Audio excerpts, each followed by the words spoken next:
امیر شریعت حضرت سید عطاءاللہ بخاری رحمۃ اللہ علیہ کے بیٹے مولانا عطاء المحسن شاہ سے انہوں نے جنگ میں تقریر کی تو انہوں نے اس روایت کو پڑھا.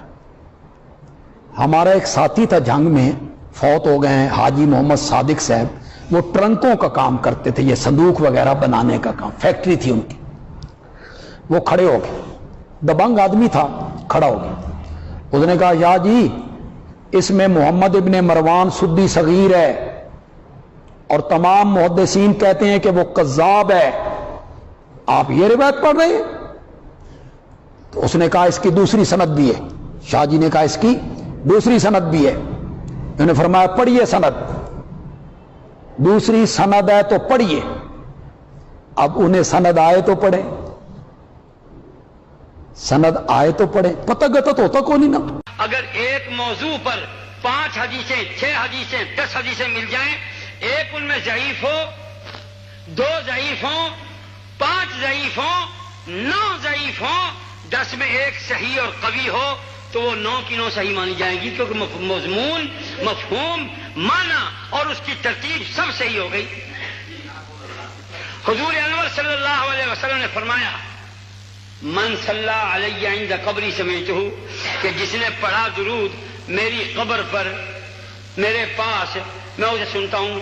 ایک روایت میں مروان حمیسی ایک صاحب ہیں، ان کے متعلق جرح و قدع آئی ہے. دوسری روایت میں یہی مضمون بیان ہی انہی الفاظ کے ساتھ اس روایت کے راویوں میں اور اس سند کے افراد میں مروان حمیسی نہیں ہے. وہ سند صحیح جید قوی لیس فیہ ضعف، وہ بالکل ضعیف نہیں ہے، اس لیے یہ حدیث بالکل صحیح ہے.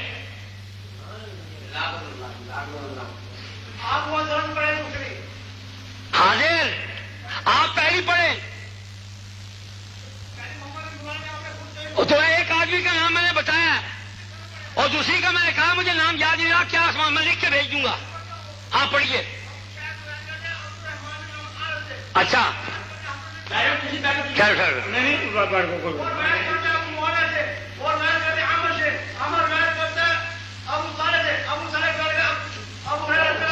اچھا،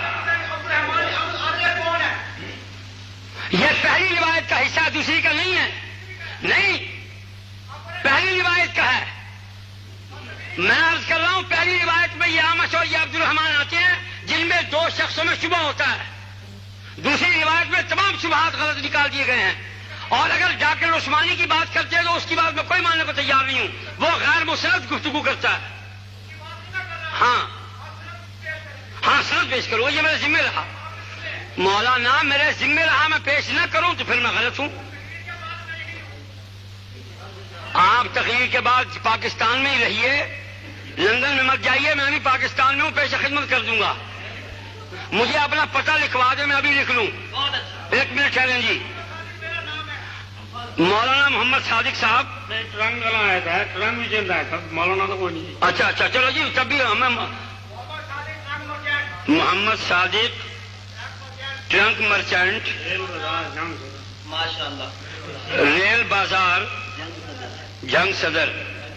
بڑا بڑا شکریہ جی آپ کا. میں آپ کو حوالہ بھیج دوں گا. پھر کیا ہوگا جی؟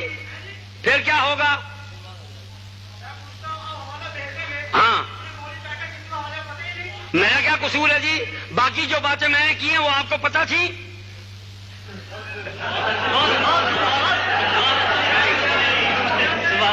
بھائی میرے، میں جو کچھ باقی حیات کے متعلق گفتگو کی ہے وہ آپ کو پتہ تھی؟ جواب دیجئے. اب فرمائیے بھائی، پھر کیا بات کریں گے؟ میں مائک بند کرتا ہوں، ابھی آ جائیے. میں مائک بند کرتا ہوں، ابھی تشریف لائیے. تو سنیے، اگر قبر میں حضور کا جسم گرامی ویسے ہی ہے جیسے تمہارے بڑے مولویوں کا یا میرے بڑے مولویوں کا یا تمہارا ہوگا جی، تو پھر حضور علیہ الصلوۃ والسلام نے یہ کیوں فرمایا؟ جس حدیث کو راول پنڈی، کراچی والے مولوی، میاں والوی، بلیالوی، سب مولوی یہ کہتے ہیں یہ حدیث بالکل صحیح ہے.